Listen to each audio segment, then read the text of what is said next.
Unique weapons are a staple of the Fallout franchise.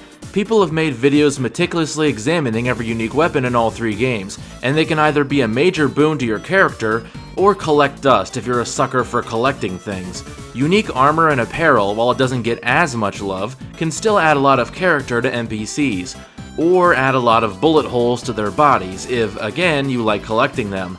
But a lot of people overlook the other kinds of unique items in the Fallout games. Today, I'll be looking at every unique consumable in Fallout 3, New Vegas, and 4, going over what they do, where you can find them, and any other fun details about them I can think of. Unique consumables, that's a bit of an oxymoron, don't you think? Once you consume the item, it's gone forever.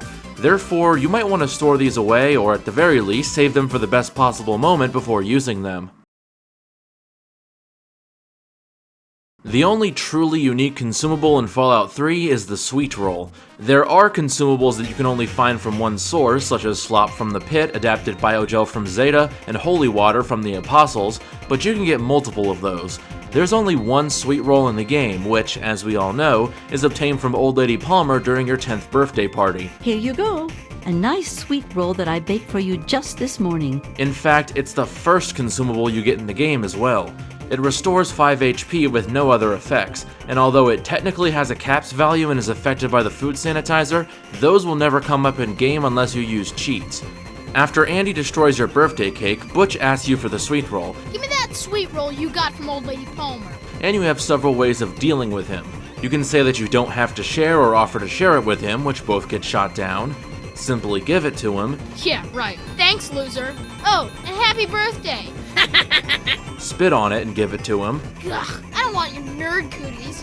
You're gonna be sorry you did that. Refuse to give it to him, or refuse and insult his mother in the process, both of which instigate a one-sided fist fight. If you eat the Sweet Roll before he talks to you, you get a unique dialogue option about it, although you can also lie and say that you threw it away for some reason. Dang, I love those Sweet Rolls Old Lady Palmer makes. You can also do this if you drop the Sweet Roll, or, weirdly enough, if you reverse pickpocket it onto Butch. You think you're funny? See how funny you are later when I'm pounding on your face. Dude, I gave you what you wanted. Another odd thing is that Old Lady Palmer and Butch never have the Sweet Roll on their person, even if you spit on it and give it to them. The whole thing is a reference to the Elder Scrolls and the Sweet Roll scenario used in character creation in some of the earlier games, and it resembles the Sweet Roll model from Oblivion. I'm just sad that you can't get more from Palmer by completing Trouble on the Home Front. Cook, for all of his, qualities, is a fairly decent chef by post-apocalypse standards, as the name would imply. It's just that he tends to cook people as much as he does meals. And while it's not confirmed if he combines the two activities, let's just put an asterisk next to Brahmin meat just to be safe. Cook's Fiend Stew calls for the stuff, as well as a jalapeno pepper, a potato, 2 beers, and a survival skill of 75. The only way to obtain some is to craft it, the recipe being found on a shelf in Cook's camp, next to the ingredients needed to make it, except for the beer. Oddly enough, despite being a bowl of stew, its icon and model are that of a piece of Brahmin meat.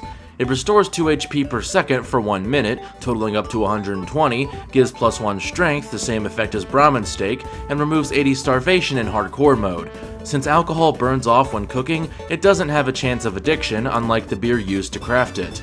If you recall from Fallout 3, mole rat wonder meat was made when the Raider scientist Ryan Brigg found out that curing mole rat meat in wonder glue made it more palatable. In Fallout New Vegas, it can't be crafted this way due to the absence of his special wonder meat maker, but one can still be found in Cannibal Johnson's cave, lying on a cutting board. Judging from Cannibal Johnson's name, this was likely placed here to trick the player into thinking that it's human flesh or something. Or it's just a silly Fallout 3 Easter egg, who knows. It recovers 20 HP instead of 5 at the cost of 3 rads, doesn't have the strength penalty of normal mole rat meat, and removes 40 starvation in hardcore mode rather than 25. Ryan Brigg was onto something, as it's almost better in every way. I guess Cannibal Johnson, living by his lonesome, had to find a way to make his game palatable, and just so happened to come up with a similar recipe. What's a man to do when they eat human flesh, but quality humans are hard to come by? The next best thing, of course, an imitation. Kinda taking notes from Metaton here. Also known as Sweet Veal, it was devised by Philippe, head chef of the cannibalistic White Gloves, who sought to make a convincing facsimile of human flesh. For some reason. For times of scarcity, as part of some plot, it's never really explained. It is interesting to note that human flesh is said to taste like a mixture of pork and veal. If I had to guess, sweet veal is a mixture of bighorner meat and whatever's the closest to a pig in the Fallout universe. It can be obtained by cooking it in an oven in the Ultralux kitchen, the only requirements being 6 intelligence and Philippe's recipes, although you can bypass the recipes with 75 survival. You can get Philippe's recipes by pickpocketing him, paying 100 caps, Alright. Don't get me wrong, I love my job here, but they don't pay me what I'm worth. or using 75 speech to pose as a publishing agent. You're pushing your luck. Here, I have a few copies on me. If you follow through with serving the imitation meat at the banquet, you can find many more of the pies in the members only section later. It has the same effects as a normal strange meat pie, but it only removes 15 starvation instead of 35. I guess it's not a perfect imitation after all. Another in the Beyond the Beef quest is drugged wine, which can be created by injecting a bottle of wine with Med-X and a medicine skill of 25. It can be used to knock out the White Gloves to safely rescue Ted Gunderson during the quest. If consumed by the courier, it has the same effects as normal wine, except, oddly enough, it heals 40 HP with the Old World Gourmet perk rather than 20. I guess the morphine really adds to the body. Or something like that, I'm not a wine snob. Okay, this is kind of cheating, but I feel like I had to mention these. There exist several irradiated versions of regular consumables that only exist in select locations. All of them exist in the Searchlight Fire Station's kitchen, but many of them can be found in other places like Hell's Motel, Big MT, or The Divide.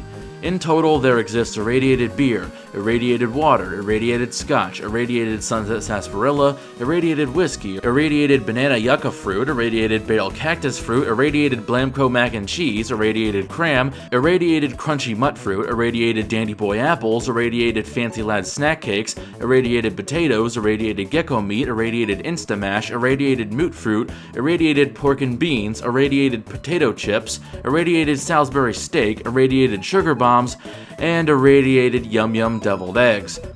Are you sick of the word irradiated yet?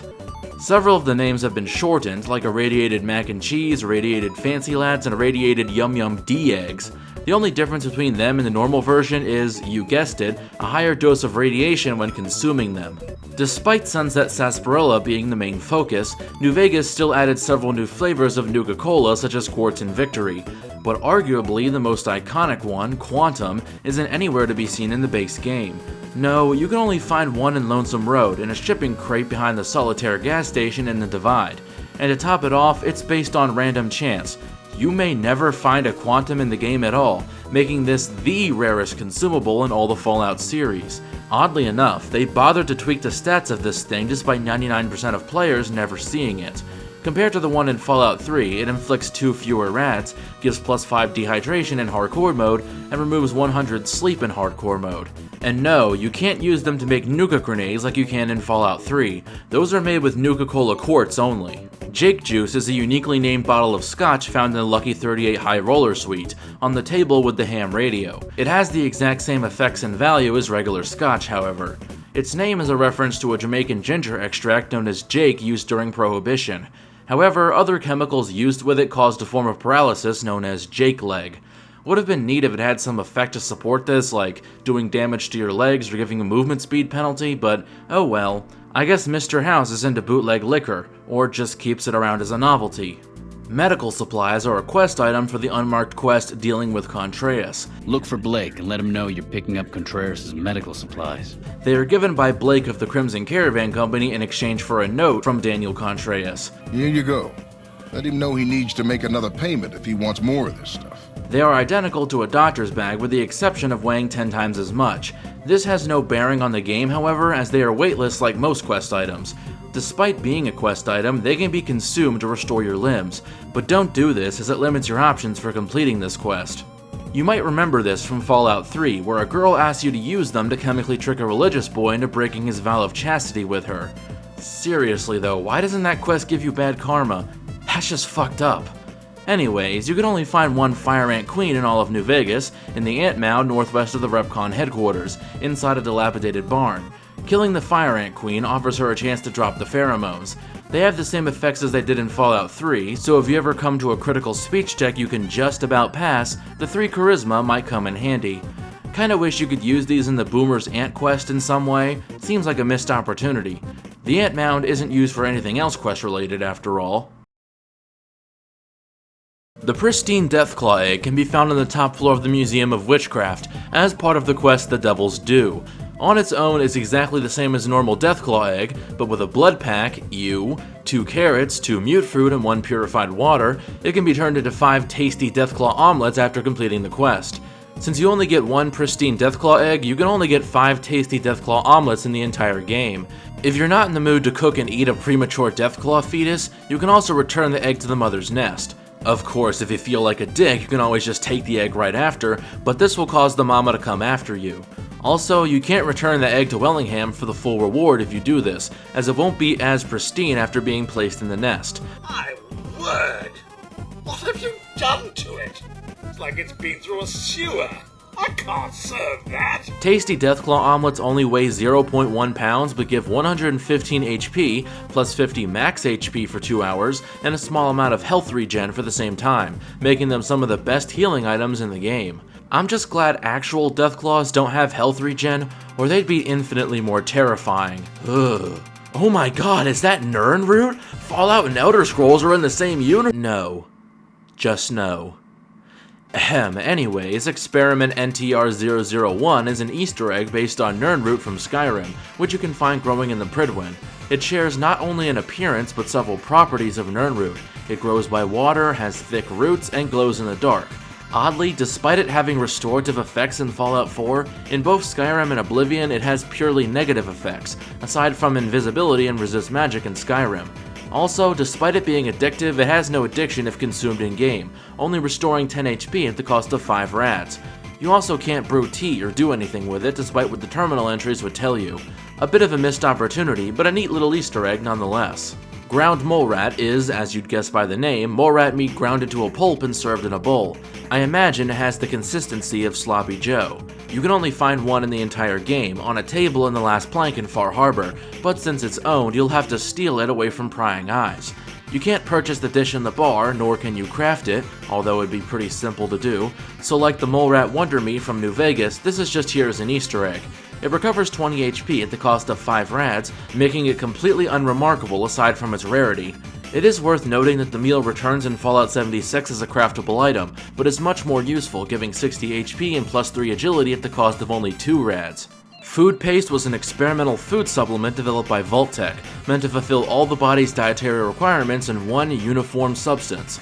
The students and staff at the Suffolk County Charter School were forced to consume only this paste as part of the Nutritional Alternative Paste program, resulting in irritability, an increase in disruptive behavior, and even people turning a pinker skin color. Post-war, the pink ghoulified remains of the school's inhabitants can still be found.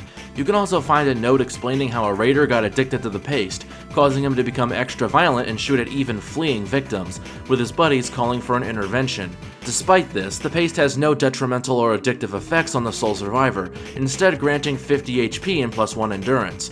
16 samples of the stuff can be found strewn about the school. It is said to be tasteless, and is likely a reference to both the stuff from the 1985 horror movie and the so-called pink slime used in fast food. In Reeb Marina, 2 brothers tried to repair a boat to escape the surrounding chaos of the apocalypse, but ended up scuffling with each other, climaxing in Malcolm preparing a trap for Eugene.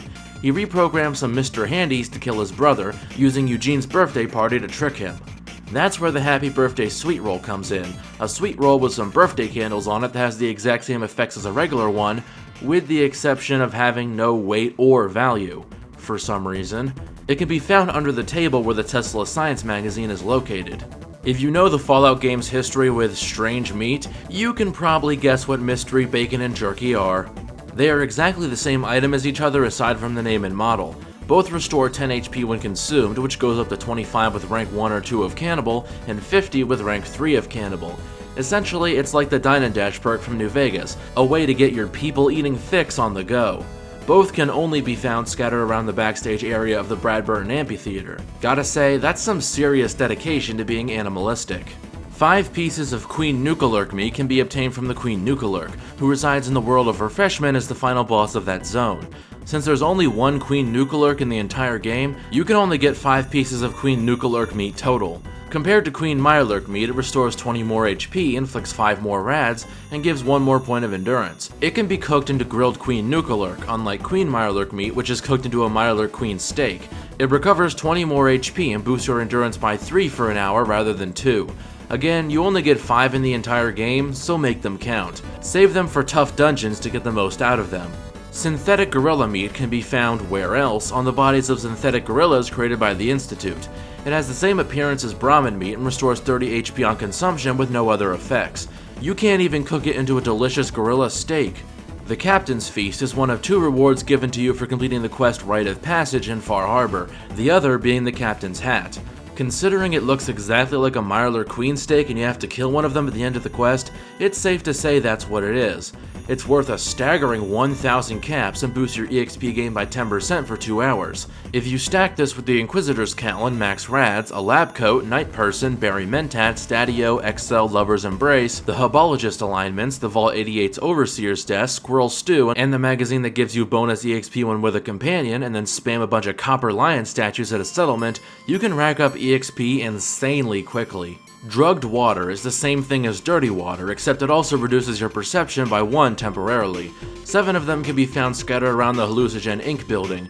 Pre-war, it was used to sedate test subjects. It's the only consumable in the game to have stackable effects, meaning you can get your perception down to 7 by chugging all of them. This may seem useless, but if you duplicate the Your Special book using a glitch, you can use this to get your perception up to crazy high values once it wears off. Who knew drugs could be so good for you? Poisoned wine was made by the members of the Boylston Club, a club of the upper crust of Boston society who drank it to spare themselves the horrors of nuclear war. Despite this, it has the exact same effects as normal wine, the only difference being a value of 50 rather than 5. In the game's files, it does have an effect that does 100 points of damage over time, but this effect is set only to affect those who aren't the sole survivor. Ah, classic Bethesda. 7 can be found in Boylston Club, most of them by the skeletons littered about. Finally, we come to the Vault 81 Cure, which is probably the most well-known of Fallout 4's unique consumables. In the quest Hole in the Wall in Vault 81, Austin, a young child, is bitten by an infected mole rat. You eventually find a medical robot named Curie who has developed the one and only cure for the disease, which you can either use on yourself, sell, or give to Austin to cure him. While it is possible to get through the mole rats without being infected, it's extremely difficult, as even if a Protectron or a companion gets bitten, you still get sick, and you have to kill all the mole rats before they hit you. Even if you make it out unscathed, you still have the option of using the cure on yourself, you know, if you want to be a dick. Let him die. I'm keeping it. You're going to sell it, aren't you, bastard? Are you really willing to let Austin die just to earn a few caps?